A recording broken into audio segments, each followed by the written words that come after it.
রাজি আছেন তো? নিয়তটা একটু পরিবর্তন করে ফেলাবেন। এটার নামই ওয়াজ, এটার নামই ওয়াজ। আর সে জাহান্নামের কথা শুনছেন, জান্নাতের কথা শুনছেন, আল্লাহর কাছে মাপ চাইলে আল্লাহ মাফ করে দেন, এটা শুনছেন।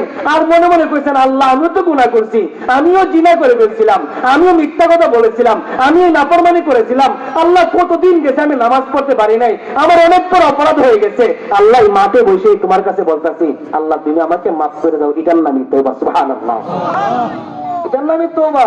হুজুরে ডাইকেন না রুমাল ধইরা, এরপরে হুজুর আস্তাগফিরুল্লাহ আমারে পড়াইছেন, হুজুরে এটা পড়াইছেন, এরপর আমারে মুরিদ করছেন, এটা তো একটা সূরত আছে, কিন্তু ওইটাই বাহ্যিক সূরত না। সমস্ত খ্রিস্টানদেরকে জিজ্ঞাসা করবেন যে মূল তওবা কোনটা, বলে বান্দা নিজের অন্তর থেকে যখন আল্লাহর কাছে একাগ্রতার সাথে নিজের গুনাহের কথা স্মরণ করে যখন মাপ চায়, ওইটার নাম হচ্ছে আসল তওবা।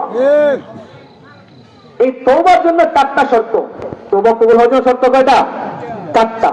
এই ওয়াজটা বাড়িতে নিয়ে যেতে পারবেন? কে কে নিয়ে যেতে রাজি আছে? এই 4টা কথা বাড়িতে নিয়ে যাবেন কে কে? 4টা কথা, মাত্র 4টা কথা। হাত নামান কষ্ট করে।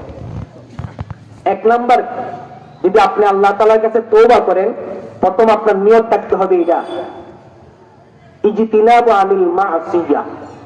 যে গুনার উপর আল্লাহর কাছে মাপ চাইছেন, যে গুনাহের জন্য, নিয়ত করতে হবে এটা যে এই গুনাহ জীবনে আর কোনোদিন করব না। 1 নাম্বার শর্ত। যে গুনার জন্য আপনি মাপ চাইছেন, নিয়ত করতে হবে এই গুনাহ জীবনে আর কোনোদিন করব। 2 নাম্বার শর্ত, এই শর্তের উপরে অটল থাকা, মানে আজম জজম করা, দৃঢ়ভাবে প্রতিজ্ঞা করা, না আমি এই গুনাহ কখনো করবই না। 3 নাম্বার শর্ত, কখনো যদি গুনাহ হয়ে যায় তাহলে সঙ্গে সঙ্গে আল্লাহ তাআলার কাছে আবার মাপ চাও। 4 নাম্বার শর্ত, অনুতপ্ত হওয়া এবং গুনাহের কথা স্মরণ করা, গুনাহটাকে নির্ধারণ করতে হবে। একটা চমৎকার শর্ত, এটা ভালো করে খেয়াল করেন। গুনাহটাকে নির্ধারণ করতে হবে যে আল্লাহ আমি অমুক গুনাহ করেছি। আল্লাহ তো তিনি ইচ্ছা করলে ইয়াগফিরু মান ইয়াশা ওয়া ইউআযযিবু মান ইয়াশা, ইচ্ছা করে নিজের হকের ক্ষেত্রে কাউকে মাফও করে দিতে পারেন, আবার ইচ্ছা করলে শাস্তি দিতে পারেন। কিন্তু বান্দাদের ক্ষেত্রে এখানে খুব ভালো করে খেয়াল করেন, এক বান্দা যখন আরেক বান্দার কাছে মাপ চাবে, তখন সময়ে যেই অপরাধ করছে সেই অপরাধটা স্বীকার করে মাপ চাইতে হবে। এটা একটা স্যাম্পল দিলে সহজে বুঝে যাবেন।